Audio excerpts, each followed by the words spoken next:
But this is my guy, Mr. Darius Bradley. And you know, a few weeks back, Mr.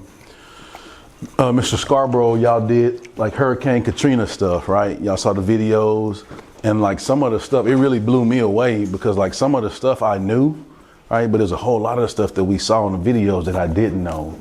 And then I was thinking to myself, man, like I know some people that were in that, and he and his family, like he's from New Orleans, and he and his family went through the whole thing. And so I asked him to come to speak to you guys, to just kind of share the experience. And I don't know if y'all remember, like it was like a timeline and they showed the different areas and those kind of things when we watched the video.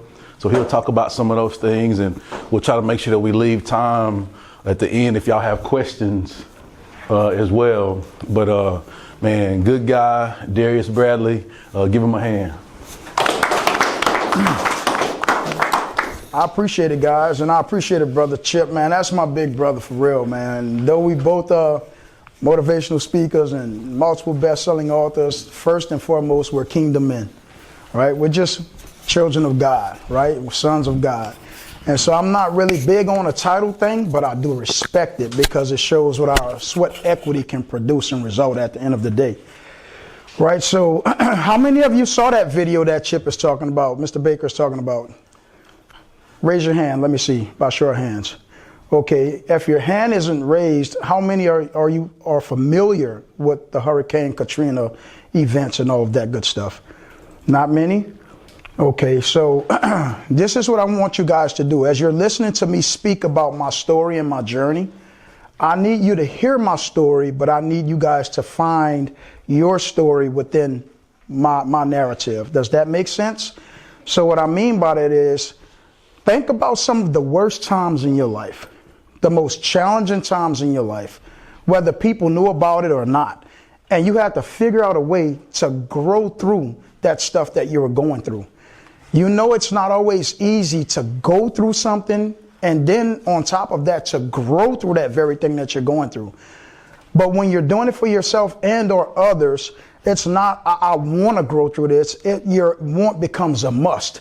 You must grow through it, right? And so that was my case at the time, right? And so I'm from New Orleans, born and raised in New Orleans, man, from a part of New Orleans called Uptown, 17th Ward, Pigeon Town. Are you guys familiar with Lil Wayne? Anybody by show of hands? You know who Lil Wayne is, the rapper? Okay, well, he is one of the guys that I grew up in the same neighborhood with. Right, so we grew up in the same neighborhood. We're from Uptown, Holly Grove, Pigeon Town area. And that time during the storm, the East Bank was where most of the devastation took place. And I lived on the East Bank, right? And so you had the West Bank, they received damage as well. A lot of high winds and rain and all of that good stuff. But the area that I lived in at that time in New Orleans took one of the biggest blows from that storm, right? I was in my 20s at the time. I was a wireline offshore worker, right? I had one kid at the time, my junior, Darius Bradley Jr., and it was my wife and our dog, Darius. So me, my wife, Desiree, my son, Darius, and our dog, Darius. And I was literally offshore when the storm blew in. Right, so it wasn't like I was at home and had time to prepare and get things together. I was working to provide for my family. And we heard about the storm coming in and all of the good stuff. And so that's why they rushed us back into the land, to the beach. We call the land beach when we're offshore. And so on my way home, guys, you know, we offloading all of our equipment at the yard and all of that good stuff. And we have to secure everything because of the high winds, projected high winds and storms. And you know, when we have a storm, anything they tell you, anything that can become a projectile, to move it, put it indoors or strap it down. We had to do that. Well, as I was doing that, I saw a lot of movement happening throughout the city. And what I mean by movement, a lot of traffic, people just leaving, you know, packing up to leave and all. It was a little bit more than usual, because in New Orleans, when you talk about hurricane, we talk about hurricane party.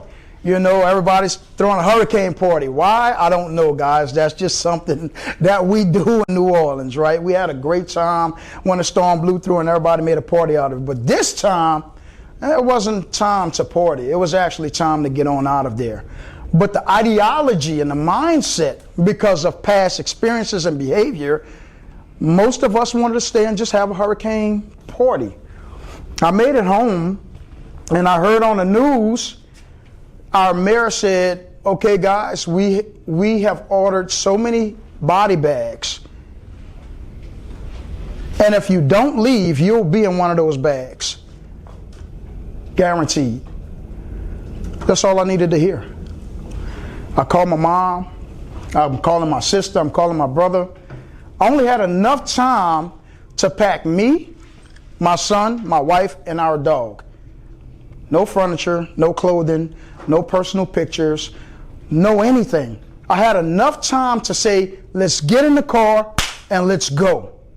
Had I not done that, I would not be standing right here telling you about this story right now. So the sense of urgency, whenever we're going through something in our lives and we have an opportunity to grow through it, we can't be slow about it. We have to act with a sense of urgency, guys. That's the set standard. You have to move with a sense of urgency. Had I not done that, like I said, I probably would have been in one of those body bags, and my wife and my son would have been as well. And so as I called my mom and my brother and all, and it was a total of 11 of us, 10 or 11 of us, we had an opportunity to meet up at a certain location at the gas station and just all travel together. But by the time we started to travel, guess what? It was too late.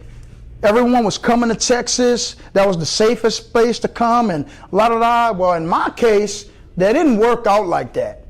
You know, the way Contraflow was set up, they had blocked it off to make your way here to Texas. So we ended up going to Vicksburg, Mississippi, right? But before we got there, we're in a little town called Bravano. Guys, let me tell you something.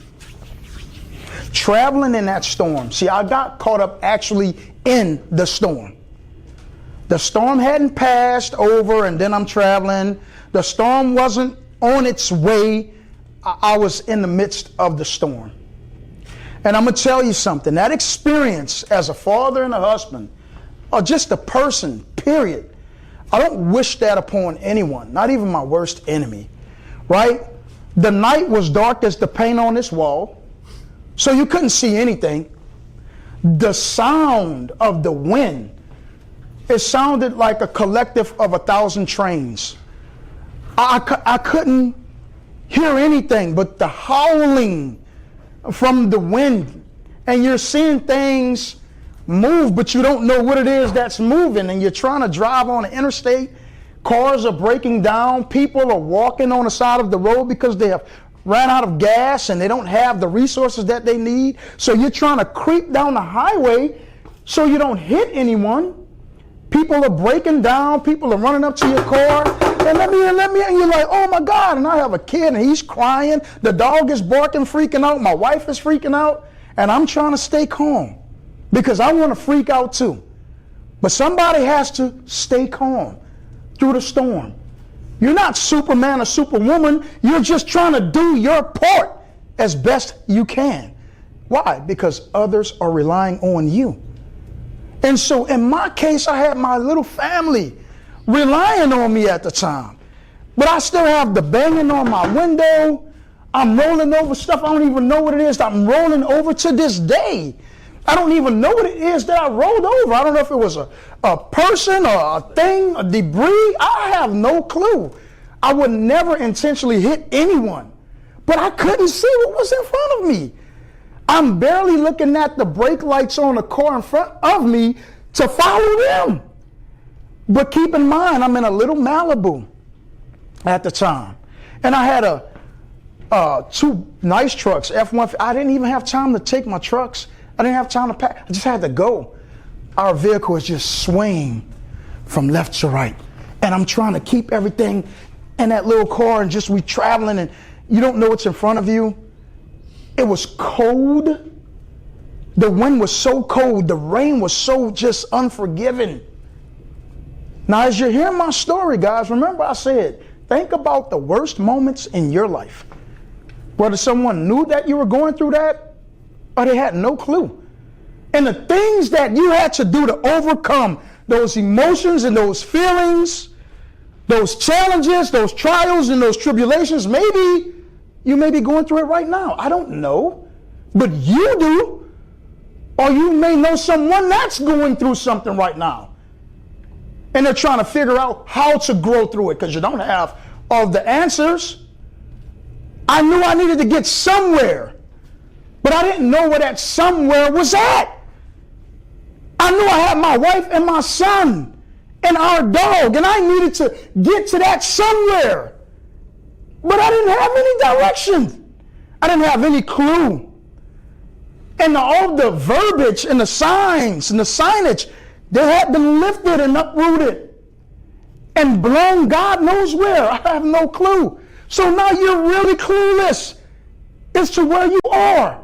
And if you don't know the roadway, you're just trying to make a way to get away. And don't even know if the direction you're going in is going to be worse than where you're coming from or better. But you know that you have to keep moving. You can't keep still because it's your life that we're talking about. And so as we're traveling through this storm and we're hearing on the radio, which eventually went out, get somewhere safe. Get somewhere safe and stay there. We tried. Our vehicle ran out of gas. My brother owned a lawn care service in New Orleans, and luckily he had 2 gas cans in his car. But most of you who know about lawn care equipment and all, you're not just using regular gas, you're mixing an additive in that gasoline as well for the equipment that you're utilizing. Well, that particular additive isn't car regulated. And so you can't put that in your vehicle because matters will become even worse than what they already are. But by the grace of God, Derek had 2 gas cans on there. He didn't put anything into those gas cans, right? Any extra. And so we were able to utilize some of that gas and share it out between the 2 vehicles. Ended up on the side of the road in the middle of the night, and my son is crying, "Daddy, are we gonna die? Don't let me die, Daddy." That was tough. How many of you in the room right now have someone that you love unconditionally if the office called right now and told you that their life were in jeopardy, that you would bust out of this room in a blink of an eye? By the raise of hands, is there anyone that you love like that? Yep. They love you the same way? Yep. Now think about that person as I'm telling you this story, because that was my son. Daddy, help me. Who's that person for you right now? You don't have to say their name out loud. Just think of them or that one. And they're calling your name right now. And they're saying, "Help me. Don't let me die." That was me. And then my wife looking at me like, "I know you got us." And I'm looking at myself like, how in the world am I going to do this? How? By the grace of God, that's how, for me. Started praying. What else would I do? I couldn't do anything else. We didn't have any phone service. The wind is just doing whatever it wants to do.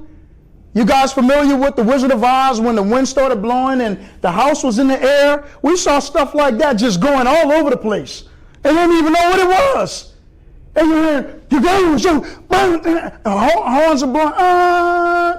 People are just losing their mind. They're afraid. They're scared. Just like the person you just raised your hand up for. They're scared and they're calling you for help. They're calling you and asking you, "Am I going to live? Please don't let me die." That was scary, guys. We ended up on the side of the road, and my brother and I, we had the boat play security because he was tired, I was tired. But we were on the road with a lot of strangers, and when you're in a situation where resources are limited, you don't know the mindset of individuals. Just a month before that and years before that, probably the most beautiful people you want to be around in your life. But how does their behavior change when they're in a situation? Now that bottle of water that's yours, everybody else come and snatch it and say that's theirs. That bag that's sitting by your desk is no longer yours. It's community. We're snatching it whether you like it or not. Probably good people, but in desperate situations doing some and making some poor decisions because they're trying to take care of them and theirs. And they're not too much worrying about you and yours. And unfortunately, we have a lot of people like that in the world. And I'm not talking about anybody. I'm just observing because I went through it. Now, remember, you're hearing my story, but you're thinking about yours. And the person that you were and the person that you're becoming because of it. Because I had to become someone because of those trials, tribulations, and the high winds and the high waters. I had to become someone, and because I became someone differently than who I already was, which I want to believe that I was a really great person, but I had to become even greater. And that's the only reason I'm able to stand here before you guys right now and share this story.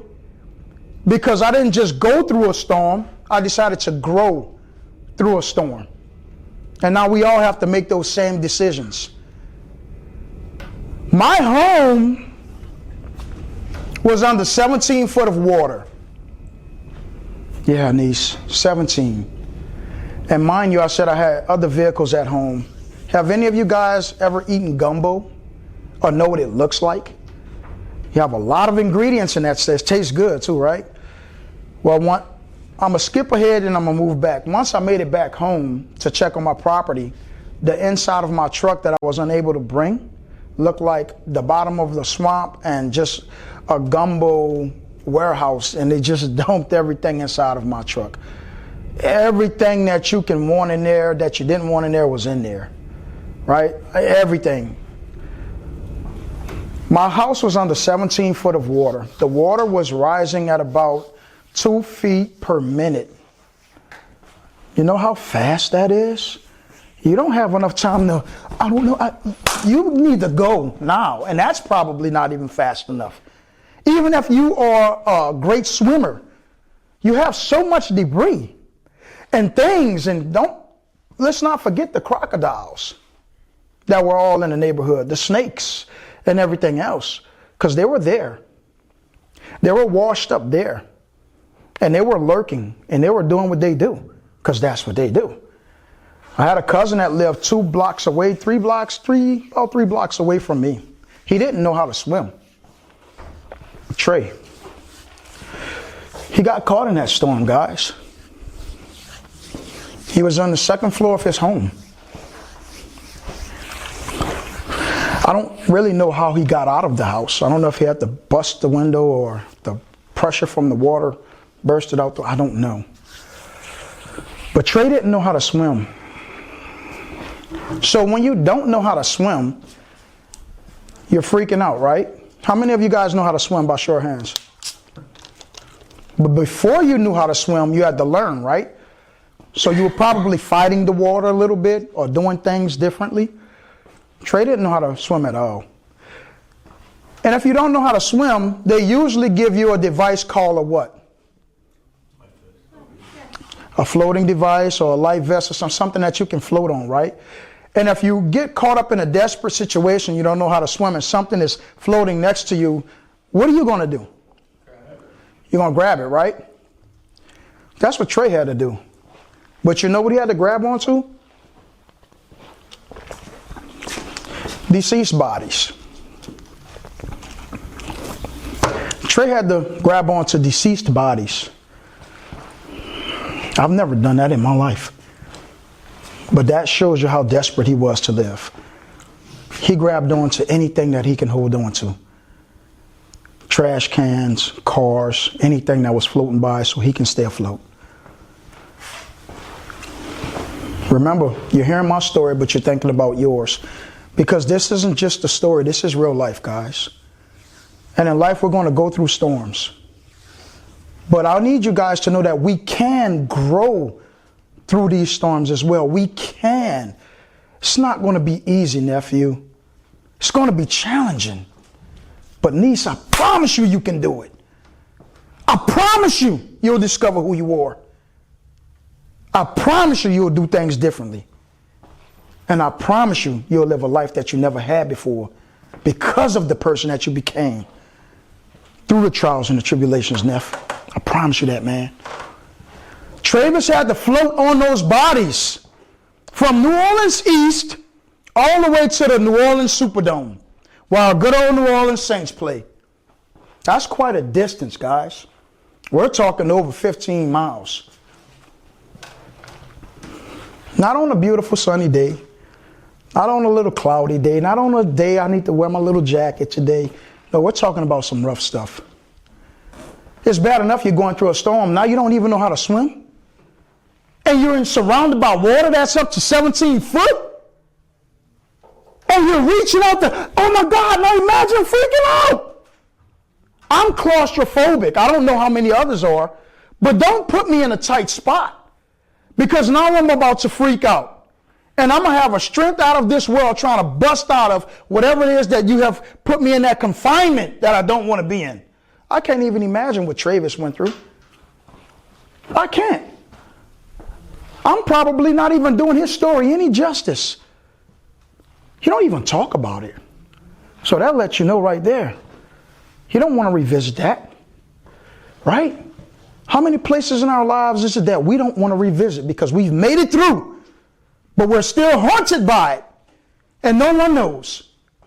Everyday life is everyday life, but it's what we call it, what we label it, and what we do with the energy because of it. Because it's all just energy, but the title makes the difference. So I went from dad, husband, brother, son, because I had my mother, my sister, her daughter, my brother, his kids, and my sister's friend, and my family. So now I'm not just son to my mom. I'm not just brother to my brother and my sister. I'm not just dad and husband to my son and my wife. I'm not just play big bro to my sister's friends. I'm resource. I'm help. I'm hope. I'm foundation. I'm pillar. Just as sure as you're sitting in these seats right now. I didn't see anyone do this before they sat down. Oh, let me see. I just saw one come in, bloop. Because you're confident that that chair is going to hold you up. I became the chair. And they were confident that I was going to hold them up. I did it. But I was under pressure too. We ended up in Brovana after we made it through the storm. Brovana. It was a church. And that church took us in. And you had hundreds of people, guys. It was hundreds of us, probably thousands. We left from that church after those 3 to 4 nights. No AC, no electricity, generators running out of gas, no food, no nothing. Mud and debris everywhere, nasty. You don't know where to lay down. You don't know where to sit down. They moved us from there to the Vicksburg Convention Center. Do this, everyone. This floor is softer than the one that they had us sleeping on. Pure concrete. Cold as ice. They cut out a piece of foam and distributed it to everyone that was in there. That was your pillow. They ran out of sheets, so they had to cut that down the middle and share that out with all of us as well. We had the military with their M16s walking over you, just looking, making sure you're good. Let me check your band, making sure you have your wristband on. That red refugee. We're citizens of America, but we were refugees. You have people lurking, plotting, trying to take your valuables because they don't have any. But that city of Vicksburg, the residents there showed us a tremendous amount of love. They came out, man, cooked food for us, washed our clothes, even invited us into their homes. I'm saying this because though the storms may be heavy, and though people do things in desperation, there's still that peak of the sun through the grayest and the darkest cloud that you can never witness in your life. They were that peak of sun for us. My family was blessed to be taken into a home. They gave us their guest house. They fed us. They clothed us. They gave us a breath of fresh air. They were our CPR. They resuscitated us. And my family isn't the only family that benefited. Many families benefited. But I heard the stories of people not knowing where their family members were. I didn't know where a lot of mine were. I saw the mothers crying because they got a phone call. We found your son underneath the truck, deceased. The water washed him up. Heard the same stories about daughters and dads. My wife, childhood neighbor, his dad didn't make it out. And that same water that caught Trey, caught his dad, my wife's neighbor's dad, and he didn't make it out. So after the water had subsided, they found him with the sofa on top of him, dead. This isn't a death story. This is a story about survival. And I thank God that I survived that story to come here with my nieces and my nephews and share it out. There's so much more to this story. And I don't need to tell it all, because we're all going through a storm. Whether we call it Hurricane Katrina or what, doesn't matter. But I need you guys to know that though I am a motivational speaker, this doesn't have anything to do with motivation. I'm here as a CPR machine. I'm here to breathe life into you, because your life matters and everything about you makes a difference. Yes, we will go through trials and tribulations, but that's okay. We can get through them. You have to believe that. You have to know that you are the chair for yourself and someone else. When those trials and those tribulations do come about, and the weather indicates something that's going to be really tough in your life, I need you to activate your faith, and I need you to walk in it. Walk on it. Breathe it in and breathe it out. I need you to keep on going and growing, because no matter what happens in our lives, we can overcome it, because we're strong enough to do so. You'll discover some things about yourself. I went through that storm and I became a better father, a better husband, a better brother, a better uncle. As soon as I got out of that storm and we moved to Texas, 2 years after the storm, I ran into another storm. My daughter was born on life support. And she's actually the longest living person in the world with the severity of her syndrome. I probably have 2 minutes left. How many? 2? 4. I have 4 minutes left. I left one storm, survived it. I told you guys I was working in the what industry? The oil field industry. My father-in-law worked for Chevron Texaco. I worked for Superior. My mother-in-law and my father-in-law moved to Sugar Land, Texas. I've never heard of Sugar Land, Texas in my life. But I knew all the things that we were going through as a family, and it was hard. My wife and my son went for a visit, and they fell in love with the place. And as a father and a husband, I wanted to do everything to make them proud and make them happy. They called me while I was still offshore because I had to go back to work, right? Honey, we fell in love with this place. Dad, it's beautiful. Oh, we want to move here. La, la, la, this and that and that. I said, okay, you guys find us a place, have it dressed out. When I make it back to the beach, we'll move there. My wife did that. She found a place to live, fully furnished and everything, man. We moved from Vicksburg, Mississippi, and hotel to Texas, right? I wanted to make them happy because we were already going through so much. So I just wanted to see their hearts smile again. We didn't move to Texas just to have a smiling heart. We moved to Texas because God knew that my daughter was going to be born on life support, and Texas Children's Hospital was the only hospital in the world that can accommodate her. Had I not been prepped through the Hurricane Katrina, then I wouldn't have been able to be prepared for the hurricane of my little girl medical life and her journey. So we go through one thing to build strengths in areas that we don't know we need for a whole nother storm. So we leave that storm to get into this storm, but we're someone that we've never been before because of that storm. So now we're stronger here, and we already know that when our backs are against the wall and our posture is in a position of no retreat, the only way is forward, the only way is up, and we don't let anything hinder that. So through the storms that you go through in your life, know that they're not there to stop you. The turbulence isn't there to stop you. But indeed, that turbulence is there to enable you to become a better pilot.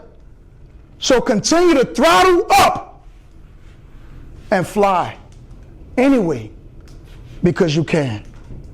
This is Full Ability Dad, Divine Encourager, Darius Bradley Sr. Go get it! God bless.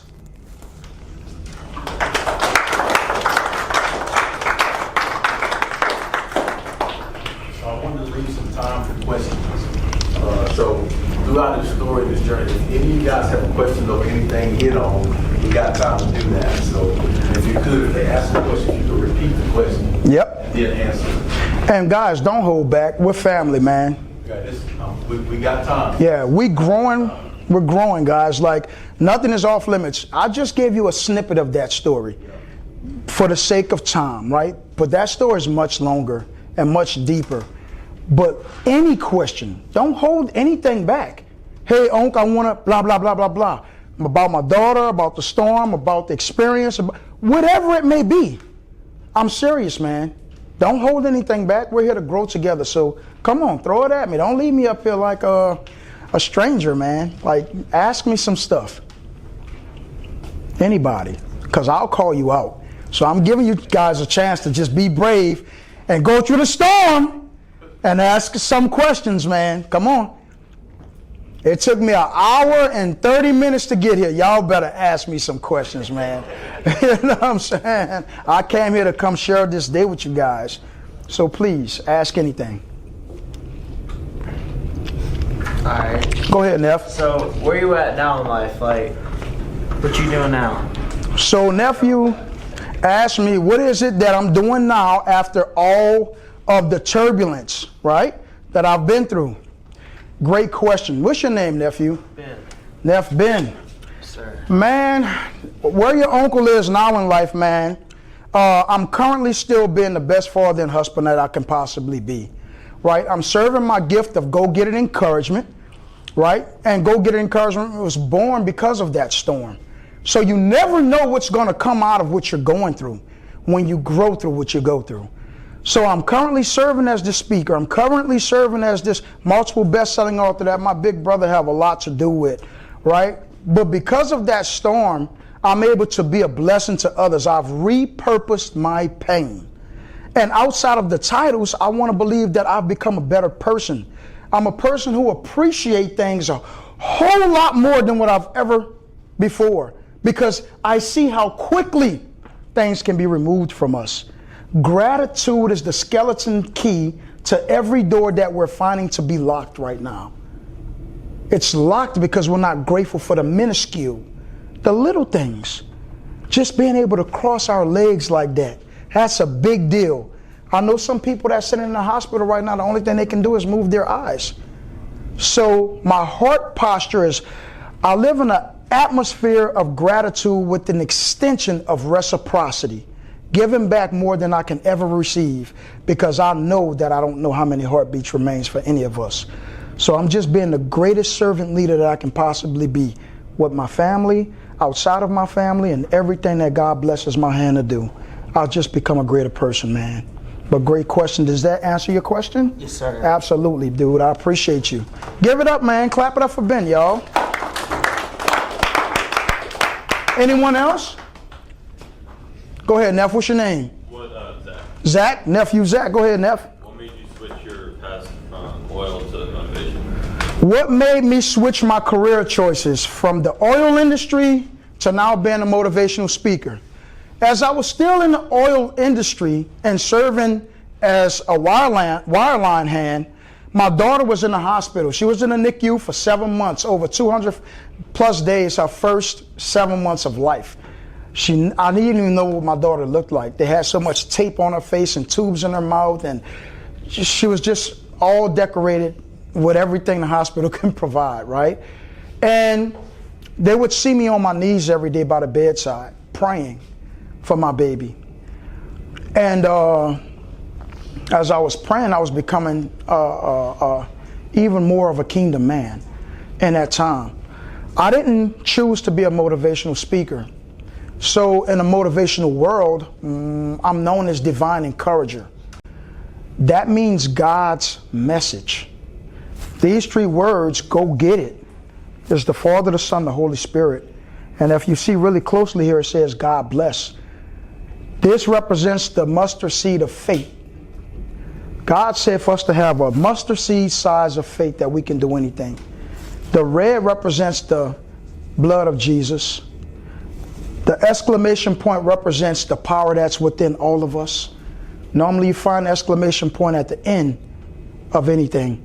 God told me to put it on the inside. The white represents the Holy Spirit, the clarity of it all. And the gray represents lukewarm.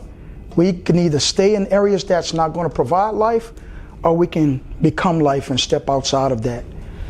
They heard me talking to my family, the way I would care for my wife, the way I would talk to other doctors and physicians, and I was invited to come and speak about our experience. When I did so, the questions began, are you a motivational speaker? Are you a pastor? Oh my God, the way it was empowering for them. But for me, I was just speaking out my pain, repurposed. And the more people would ask me that, the more God would speak to me through them. And these 3 words, go get it, when my dad died when I was 15 years old and he was 41, my uncle threw these 3 words to me in a conversation we were having, and he made me believe that I can go get anything that I wanted. Now, he didn't know that he was doing. He was like, oh, you like that truck? Go get it. But I heard him say, because I'm passionate enough, you guys on Instagram or social media, look up divine_encourager_, and you'll see a different side of your uncle, because I'm really being calm right now. But when I speak, I'm very passionate. I'm not lying to you guys. So divine_encourager_, it'll bless your life. I'm pretty sure of it. But the thing about it is this. It was a calling. I didn't choose it. It was an assignment. And from that, speaking for them there led to, can you come and speak here? Can you come and speak there? Can you come in for us over here? And I did so. And God gave me this name, Divine Encourager. He gave me the message of go get it. And I've been serving it ever since. So I didn't choose it. It chose me. And when I was in the oil industry and my daughter was dying, and the doctor said, tonight, your daughter won't make it. And they told us that every day. She won't make it the first 24 hours of life. She did.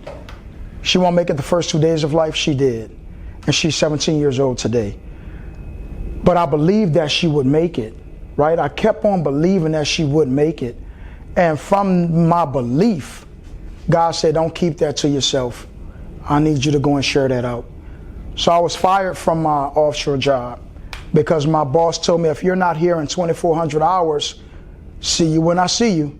This is after me telling him that I can't make it tonight for my hitch because they said my daughter isn't going to survive throughout the rest of the night. We have the priest by the bedside and they're reading my daughter her last rites. He thought that was funny. It wasn't funny to me. So where you think your uncle stayed? At that hospital, or you think I went to that job? I stayed right there with my baby. I don't care if I had been there 16 years. My daughter comes first. And so I stayed with her. And that's the birth of Divine Encourager. Through trials and tribulations, the elevation came about. And now I'm here, still serving, man. So, great question, nephew. I appreciate you, man. Anybody else? Let's clap it up for my guy, man. Clap it up for my guy. Anybody else? I know we have some. I feel it in my heart. You guys want to ask right now. You just don't want to raise that hand. Come on. Just ask. I'm not going to even look. Just go ahead on, raise your hand and start talking. You have one, niece? You didn't? You sure? I feel like you have something you want to ask me, though. Right here? Go ahead. I'm calling you out right now. I am calling you out, and then I'm going to work my way around the room. What's your name, niece? Sophia. Sophia, how you doing? You doing okay? That's good. So whatever's on your heart, it doesn't matter what it is. Even if it doesn't pertain to me and it's some advice, just ask. They don't know. I'm coming to pick on them too, so don't think. I think the guy in the Astros jersey. Yeah, I'm coming to him. I'm coming to him. He's next. So you start thinking right now, because you're next. Go ahead. How badly did going through that storm traumatize you and your family? Really bad. And that's a really great question. Her question, my niece Sophia asked me, how bad did going through Hurricane Katrina traumatize myself, my wife, and my son? It affected us tremendously. It, as you see, I'm still stumbling now because I'm thinking about that stuff, right? To hear your son ask you, is she going to live or not? Don't let me die. That tells me how scared he was. For a parent to hear that, that heightens your fear even greater. Because now if something happens and you don't keep your word, now what? My wife, to see the fear on and my wife is a bull. It's like she's a strong lady, man, mentally. I've never seen my wife shaking so much, right? My mother, as strong as she is, I can see the fear in her eyes, right? So it has tremendously shocked us in ways that are ineffable. I can't even put it into a category. But what I can tell you this, just like I expressed earlier, because of that trauma, we realize just how blessed we are just to be alive. So the trauma gave birth to us a greater awareness of life and who we do life with. And we don't take it for granted because we know how easily it can be stripped away from you. And so the time that we have with anyone, you value it in ways that onlookers will be like, why are they so happy? Why are they always smiling? Why are they so polite and nice? Because you've been through such a great deal that you don't ever want to experience it again. And you're just so grateful that you were able to survive from it, right? So the trauma became so great that the pressure from it all made us only latch on to good things with the knowing that bad things are going to come. But our grip is a whole lot tighter. Our grip is a whole lot solid. Our grip is one that's unwavering. And that's what that trauma did. It gave birth to someone who became resilient, right? And so that's where I am right now. And that's where we all are as a family. And so together we hold on. Together we're stronger. Together we appreciate even more than we ever done before. And we say I love you a whole lot in our household. And so that's the long version of what's something that could have been short to answer your question. But does that help? Absolutely. Clap it up for Sophia, guys. Thank you. Stroh's in the building. What's up, nephew? What's your name, man? Abel. Abel? Mm-hmm. Man, blessings to meet you, bro. What's on your heart, man? Talk to your uncle, man. Ask your question. Don't worry about my nephew looking at you because I'm coming to him next. Wait. Yep. You just volunteered yourself. So throw it at me like a fastball, man. I'm going to catch it.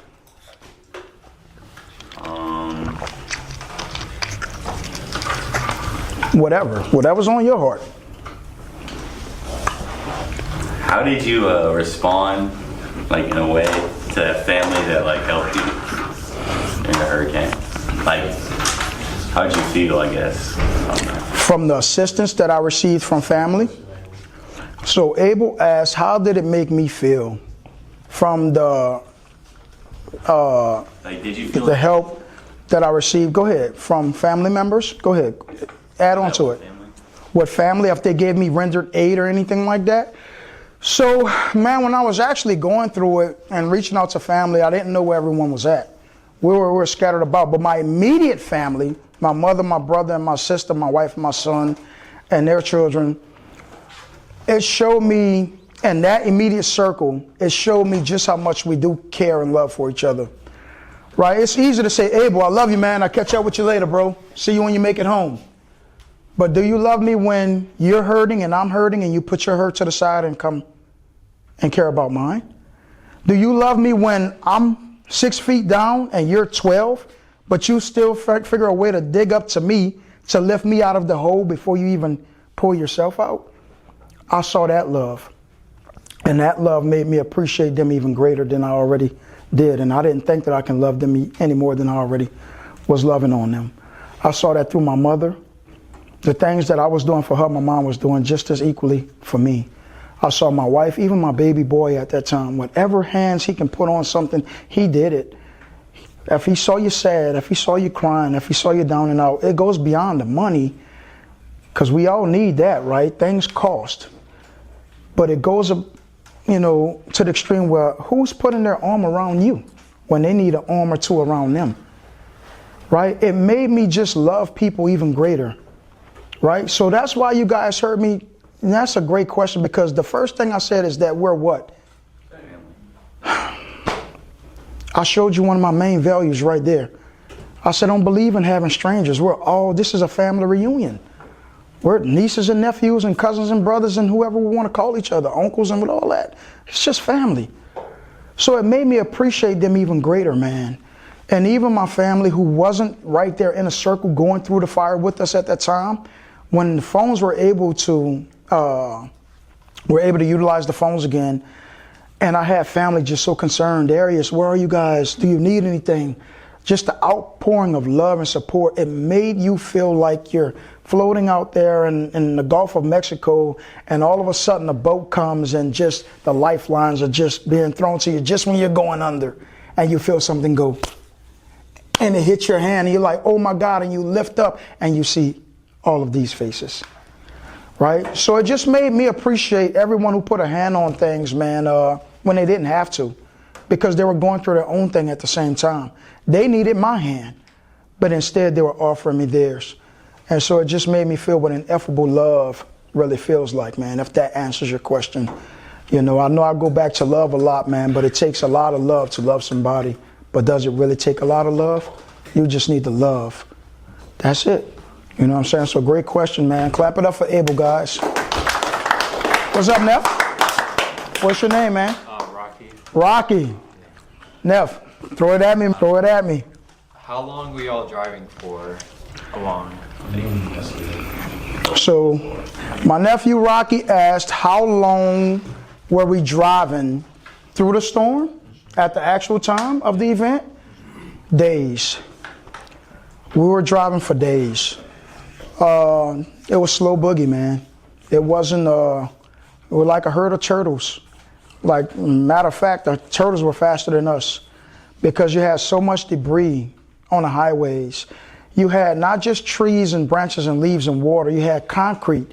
You had actual structures from buildings that were in the way, and you couldn't get past this stuff. You had the military and every police department, every city that we were in, you had law enforcement there telling you what you can and what you couldn't, because it's dangerous. You had electricity lines that were down. You had the poles that were down. It was just so much. So you really had to creep your way through, go this way, then come back up, then go all the way around again and try to, so it took days for us to get anywhere. And you didn't have any AC, right? You're not running your air conditioning because you can't get to a gas station, right? So sometimes you have to sit out on the side of the road and sleep there until things got a little better. And that's what we ended up doing. So we slept on the road for about, 3 nights, something like that. But within our travel, it probably took us a week to get to where we really needed to be, and so, yeah, man, it's just uncertain with that. But stand focused and stand faithful and prayerful allowed us to make it through, bro. So that's a really great question, man. I appreciate you. Absolutely. Clap it up, guys. All right.